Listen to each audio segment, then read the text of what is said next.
My name is Maya, and I developed anorexia when I was 16, and I'm here sort of just to give you a bit of an idea of what it feels like to have an eating disorder and why you behave the way you do when you're so terrified to eat. As I said, I developed anorexia when I was 16, and for me it was, first I just wanted to lose a little bit of weight, maybe 3-4 kilos, and I had tried to do that many times before, and I really only lasted about 2 weeks. But this time something happened, and I remember the first times I started just feeling quite guilty when I ate breakfast in the morning, and then I just thought about it all day at school, and it just became more and more intense. So I just started cutting out more and more food, doing more and more exercise, until maybe 4 or 5 months later I was probably eating maybe 2 or 3 carrots a day and exercising about 3 hours a day, very intense exercise. So I was going downhill very, very fast. I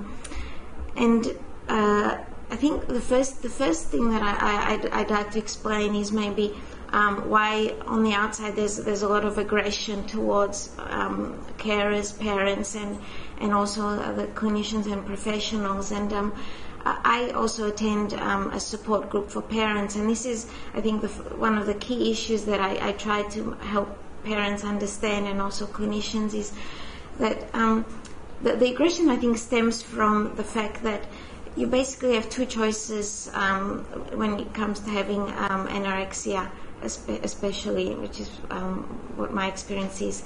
Either you eat and deal with the guilt, which is completely undescribable. It's like inner hysteria. It's just, you know, 1,000, 1,000,000 times worse than anything you could imagine. It's really just quite unbearable. I always used to tell my parents that I rather that you whip me until I'm bleeding than force me to eat. It's just that terrible.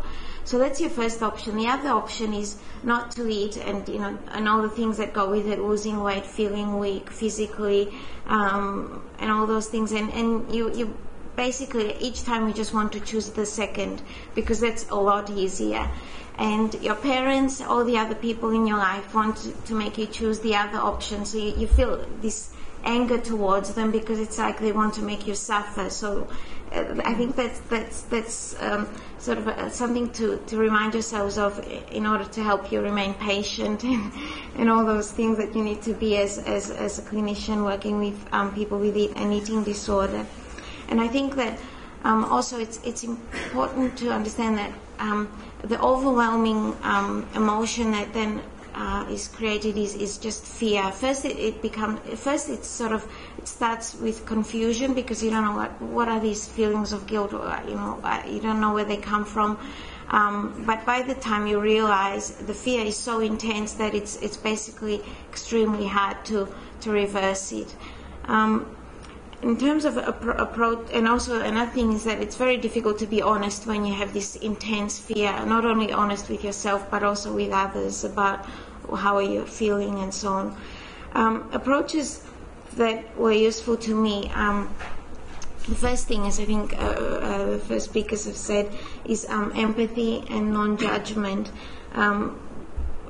Being affectionate, warm, compassionate, all these things are just key, because anything else is just interpreted as, you're a bad person, and you should feel even more guilty. So it's sort of like putting on top another layer of guilt.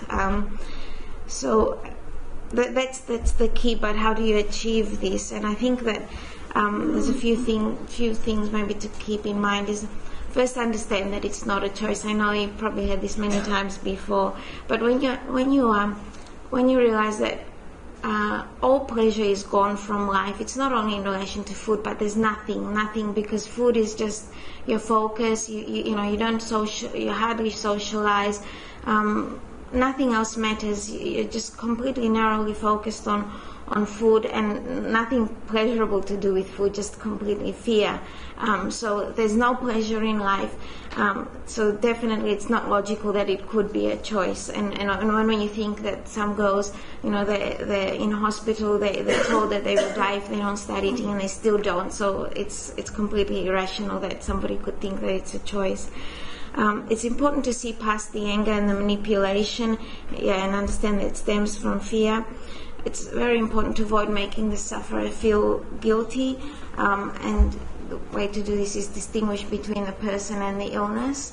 And I think that's also important then when you're working in therapy and in counseling. I found that extremely helpful to distinguish between who Maya is and keep that memory of who Maya was before the illness, and then see the illness as something external that I just needed to push away again.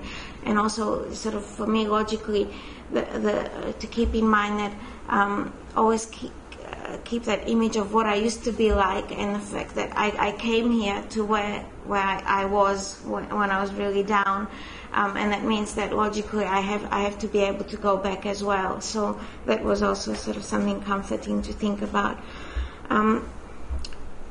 I think that that's something that I did find helpful, is just to keep reminded that, to keep myself reminded that I could go backwards, and not to think about all the time that I've lost. That was sort of a path to going backwards as well. I think that when you're trying to teach somebody to eat again, something to keep in mind, and this really depends on how long the person has been ill for, but the longer you are ill, the less you can feel the sort of the natural things like hunger and so on. So you basically 100% of your decisions in relation to food are made with your mind, not with your body. And so it's very difficult to feel that when you sort of have, especially foods that you haven't had for a long time, you're so terrified of losing control and just going and eating and not being able to stop. So I think it's very important to have those external sort of structures in place, and that's why I think you mentioned that the current sufferers in your ward said that sometimes it felt like that for me as well, that when you go into hospital, it's almost like a relief. You don't really admit it to anyone because you're quite angry usually about going into hospital, but it is quite a relief, because it's very, it's sort of like you can just sort of not battle with your own thoughts for a little while, because all the control is taken away from you. I think that's something that's really important, because if you give even a little bit of decision making to the sufferer in the beginning, they will sort of regress and go backwards, because the illness is just too strong. I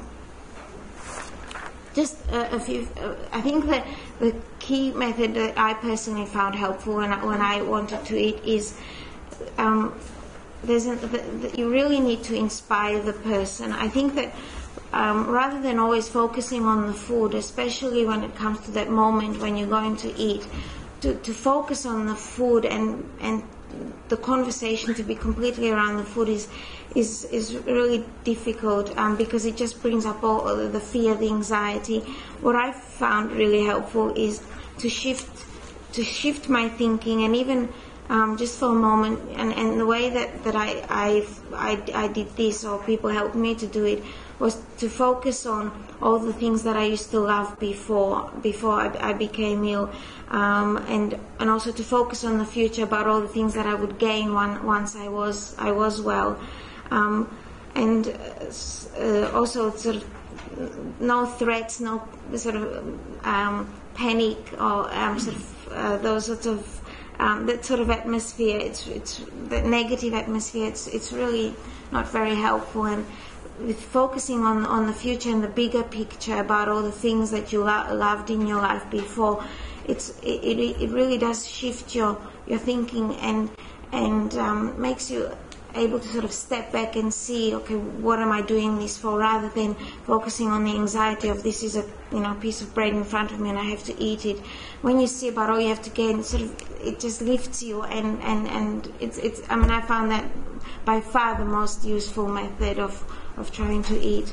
And I think just finally, I just want to end with a quote from a really wonderful book that I read.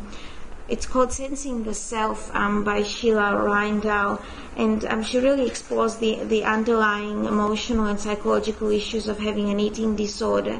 And at the end of the book, this is the last paragraph of the book. I came to understand that I was moved less by their pain than by their courage, their dignity, and the nobility of their struggle to know themselves, to accept themselves, and to live their lives with a fullness of spirit. That recovering is difficult was not news to me, but my respect for the strength and bravery it requires is all the greater for having heard these stories. Thank you.